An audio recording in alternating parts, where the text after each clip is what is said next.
राधे राधे। प्रिय मित्रों, हम छोटी छोटी समस्याओं से बहुत ही अधिक विचलित हो जाते हैं, अपने रास्तों से भटक जाते हैं और भगवान को दोषी मानने लगते हैं। परंतु हमारे द्वारा किए हुए कार्य ही हमारे कर्म फल को देते हैं। परंतु हम अपने कर्म के बारे में न सोचकर भगवान को दोषी मान बैठते हैं। परंतु ऐसा नहीं है। जो व्यक्ति इस पृथ्वी पर जन्म लेता है उसे अपने कर्म फलों का भोग भोगना ही पड़ता है। भगवान के बनाए इस नियम से स्वयं भगवान भी नहीं बच पाए। चलिए हम आपको भगवान कृष्ण के जीवन से जुड़ी 10 महत्वपूर्ण बातें बताते हैं। किस तरीके से भगवान ने भी इस धरती पर जन्म लेकर भी इन समस्याओं को, इस संघर्ष को उन्होंने झेला और विजय भी प्राप्त की। पहला है, शुरू से अंत तक जीवन संघर्ष ही है। कारागार में जन्म लेने के बाद रात में यमुना पार कर गोकुल ले जाए गए। तीसरे दिन पूतना मारने आ गई। यहाँ से शुरू हुआ संघर्ष देह त्यागने से पहले द्वारिका डुबोने तक। कृष्ण का जीवन कहता है कि आप कोई भी हो, संसार में आए हो तो संघर्ष हमें हमेशा रहेगा। मानव जीवन में आकर परमात्मा भी सांसारिक चुनौतियों से बच नहीं सकते। कृष्ण ने कभी किसी बात की शिकायत भी नहीं की, हर परिस्थितियों को जिया और जीता। कृष्ण कहते हैं, परिस्थितियों से भागो मत, उसके सामने डटकर खड़े हो जाओ, क्योंकि कर्म करना ही मानव जीवन का पहला कर्तव्य है। हम कर्मों से ही परेशानियों से जीतते हैं। स्वस्थ शरीर से ही विजय प्राप्त होती है। कृष्ण का बचपन माखन मिश्री खाते हुए गुजरा। आज भी भोग लगाते हैं हम, लेकिन ये संकेत कुछ और ही है। आहार अच्छा हो, शुद्ध हो, बल देने वाला हो। बचपन में शरीर को अच्छा आहार मिलेगा तो ही इंसान युवा होकर वीर बनेगा। शरीर को स्वस्थ रखना है तो बचपन से ही ध्यान देना होगा। ये पेरेंटिंग के दौर से गुजर रहे युवाओं के लिए बड़ा मैसेज है। अपने बच्चों को ऐसा खाना दें जो उनको बल दे, सिर्फ स्वाद के लिए ही न खाएं। तभी वे बड़े होकर स्वयं को और समाज को सही दिशा में ले जा पाएंगे। जिस प्रकार का आज साउथ इंडियन और तला भोजन चल रहा है, वह बच्चों के भविष्य को खराब ही कर रहा है। इसलिए स्वस्थ भोजन, स्वस्थ मन। तीसरा, पढ़ाई किताबी ना हो, रचनात्मक होनी चाहिए। कृष्ण ने अपनी शिक्षा मध्य प्रदेश के उज्जैन में संदीपनी ऋषि के आश्रम में रहकर पूरी की थी। कहा जाता है 64 दिन में उन्होंने 64 कलाओं का ज्ञान हासिल कर लिया। वैदिक ज्ञान के अलावा उन्होंने कलाएं भी सीखीं। शिक्षा ऐसी होनी चाहिए जो हमारे व्यक्तित्व का रचनात्मक विकास करे। संगीत, नृत्य, युद्ध सहित 64 कलाएं कृष्ण के व्यक्ति का हिस्सा रही हैं। बच्चों में कोरा ज्ञान न भरा जाए, उनकी रचनात्मकताओं को नए आयाम मिले, ऐसी शिक्षा व्यवस्था हमें सोचनी होगी। यह भी एक बात है, रिश्तों से ही जीवन है, बिना रिश्तों के कुछ नहीं। भगवान इस पर भी प्रकाश डालते हैं।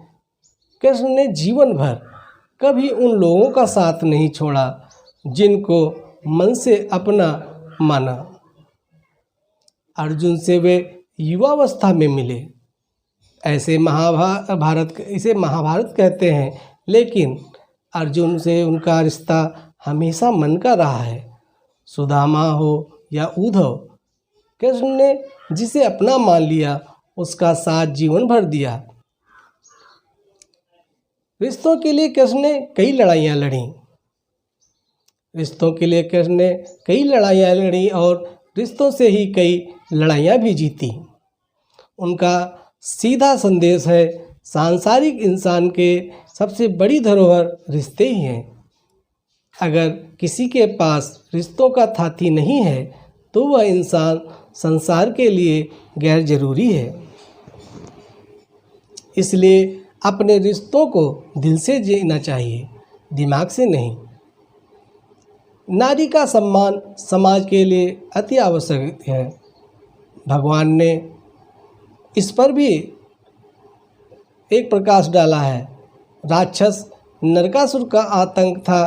करीब 16,100 महिलाओं को उसने अपने महल में कैद कर लिया था। महिलाओं से बलात्कार में उसे सुख मिलता था। कृष्ण ने उसे मारा, सभी महिलाओं को मुक्त कराया। लेकिन सामाजिक कुरीतियों तब भी थीं। उन महिलाओं को अपनाने वाला कोई नहीं था। खुद उनके घर वालों ने उन्हें दूषित मानकर परित्याग कर दिया। ऐसे में कृष्ण भगवान आगे आए, सभी 16,100 महिलाओं को अपनी पत्नी का दर्जा दिया, उनके लिए अलग अलग महल बनवाए, समाज में उन्हें सम्मान के साथ रहने के लिए स्थान भी दिलाया। कृष्ण ने हमेशा नारियों को शक्ति बताया, उसके सम्मान के लिए तत्पर रहे। पूरी महाभारत नारी के सम्मान के लिए ही लड़ी गई। सो आप कृष्ण भक्त हैं तो अपने आसपास की महिलाओं का पूरा सम्मान करें। कृष्ण की कृपा पाने के यह सबसे बढ़िया और सरलतम मार्ग है।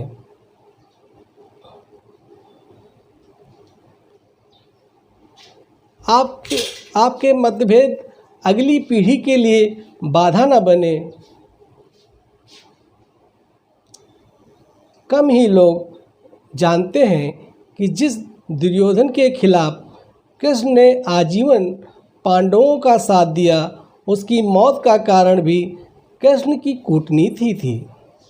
वो भी दुर्योधन रिश्ते में कृष्ण का समधी भी था। कृष्ण के पुत्र सांब ने दुर्योधन की बेटी लक्ष्मणा का अपहरण करके उससे विवाह किया। क्योंकि लक्ष्मणा सांब से विवाह करना चाहती थी, लेकिन दुर्योधन के खिलाफ था। सांब को कौरवों ने बंदी बना लिया।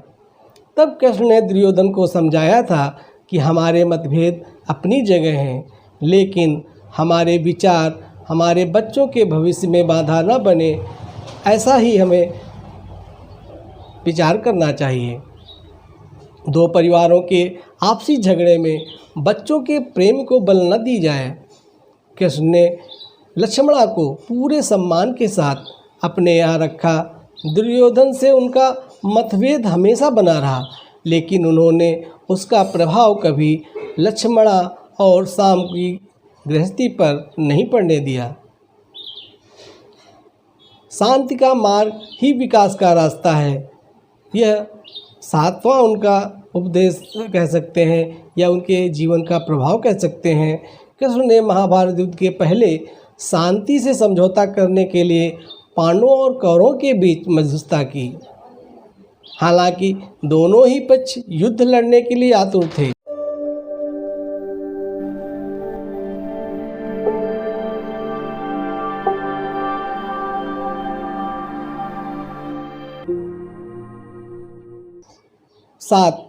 शांति का मार्ग ही विकास का रास्ता है। कृष्ण ने महाभारत के युद्ध से पहले शांति से समझौता करने के लिए पांडवों और कौरवों के बीच मध्यस्थता की। हालांकि दोनों ही पक्ष युद्ध लड़ने के लिए आतुर थे, लेकिन कृष्ण ने हमेशा चाहा कैसे भी हो युद्ध टल जाए। झगड़ों से कभी समस्याओं का समाधान नहीं होता। शांति के मार्ग पर चलकर ही समाज की रचना होती है और उसका विकास होता है। कृष्ण ने समाज की शांति से मन की शांति तक दुनिया को ये समझाया है कि कोई भी परेशानी तब तक मिट नहीं सकती जब तक वहाँ शांति ना हो। फिर चाहे वो समाज हो या हमारा खुद का मन, शांति से ही सुख मिल सकता है, साधनों से नहीं। हमेशा दूरगामी परिणाम सोचना चाहिए। ये भगवान का 8वां संदेश है। महाभारत में जुए की घटना के बाद पांडवों को वनवास हो गया। कृष्ण ने अर्जुन को समझाया कि ये समय भविष्य के लिए तैयार करने का है। महादेव, शिव, देवराज इंद्र और दुर्गा की तपस्या करने को कहा। कृष्ण जानते थे कि दुर्योधन को कितना भी समझाया जाए, वह पांडवों को कभी नहीं उनका राज्य वापस नहीं करेगा। तब शक्ति और सामर्थ्य की जरूरत नहीं होगी। कर्ण के कुंडल कवच पांडवों की जीत में आड़े आएंगे और उस समय शक्ति और सामर्थ्य की आवश्यकता होगी। उन्होंने हर चीज़ पर बहुत दूरगामी सोच रखी। कोई भी फैसला तात्कालिक आवेश में नहीं लिया। हर चीज़ के लिए आने वाली पीढ़ियों तक की सोच रखी। यही सोच समाज का निर्माण करती है। हर परिस्थितियों में मन शांत और दिमाग स्थिर रहना चाहिए। पांडवों के राजयज्ञ में शिशुपाल कृष्ण को अपशब्द कहता रहा। छोटा भाई था लेकिन मर्यादाएं तोड़ता रहा। पूरी सभा चकित थी। कुछ क्रोधित भी थे। जो भगवान को पसंद करते थे उन्हें क्रोध आ रहा था, लेकिन कृष्ण शांत थे, मुस्कुरा रहे थे। शांति दूत बनकर गए तो दुर्योधन ने अपमान किया। कृष्ण शांत रहे। अगर हमारा दिमाग स्थिर है, मन शांत है तथा तभी हम कोई सही निर्णय ले पाएंगे। आवेश में हमेशा हास्य होते हैं, ये कृष्ण सिखाते हैं। विपरीत परिस्थितियों में भी कभी विचलित नहीं होना चाहिए। यही गुण कृष्ण से बेहतर कोई नहीं जानता। भगवान का अंतिम संदेश या उपदेश ये इस प्रकार है कि आप लीडर बने, श्रेष्ठ लेने की होड़ से बचें। कृष्ण ने दुनिया भर के राजाओं को जीता। जहाँ ऐसे राजाओं का राज था जो भ्रष्ट थे, जैसे जरासंध, दुर्योधन आदि आदि, लेकिन कभी किसी राजा का सिंहासन नहीं छीना। कृष्ण के पूरे जीवन में कभी ऐसा नहीं हुआ कि उन्होंने किसी राजा को मारकर उसका शासन खुद लिया हो। जरासंध को मारकर उसके बेटे को राजा बनाया, जो चरित्र का अच्छा था। सभी जगह ऐसे लोगों को बैठाया जो धर्म को जानते थे। कभी किंग नहीं बने, हमेशा किंग मेकर की भूमिका में रहे। महाभारत युद्ध में भी खुद हथियार नहीं उठाया, पूरा युद्ध कूटनीति से लड़ा। पांडवों को सलाह देते रहे, लेकिन जीतने का श्रेय भीम और अर्जुन को ही दिया।